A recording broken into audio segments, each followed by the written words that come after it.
गेली 24 वर्ष शहीद भगतसिंग प्रतिष्ठानतर्फे इथे आंबेडकर जयंतीच्या निमित्ताने थंडपेयाचं वाटप करण्यात येतं। त्यासोबतच हरित सातारा हा जो पर्यावरणासाठी काम करणारा साताऱ्यातील ग्रुप आहे, या ग्रुपच्या माध्यमातून गेली 3 वर्ष वृक्षारोपणासाठी जनजागृती करण्यात येते आणि मोफत वृक्षांचं वाटप करण्यात येतं। तसेच आज या आंबेडकर जयंतीच्या निमित्ताने यावर्षी ज्यांनी गेल्या 3 वर्षात सलग वृक्षारोपण करून ती झाडं जगवलेली आहेत, त्या नागरिकांचा सत्कार करण्यात आला, त्यांना सन्मान चिन्ह आणि रोख पारितोषिक देण्यात आलेले आहे। मी आज आंबेडकर जयंतीच्या निमित्ताने या सर्वांना शुभेच्छा देतो आणि हा उपक्रम असाच राबवत राहा यासाठी माझ्या शुभेच्छा। नमस्कार।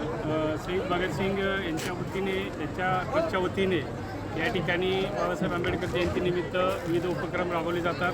तसेच हरित ग्रुप सातारा यांच्या वतीनं वृक्ष लागवड आणि वृक्ष संवर्धन करणाऱ्या लोकांचा सत्कार केला जातो। हा उपक्रम निश्चितच स्तुत्य उपक्रम आहे आणि या बाबासाहेब आंबेडकर जयंतीनिमित्त सर्वांना मनपूर्वक शुभेच्छा आणि हरित ग्रुपला आणि शहीद भगतसिंग ट्रस्टला आमच्या सर्व समाजाच्या वतीने खूप खूप धन्यवाद। जय हिंद, जय भारत।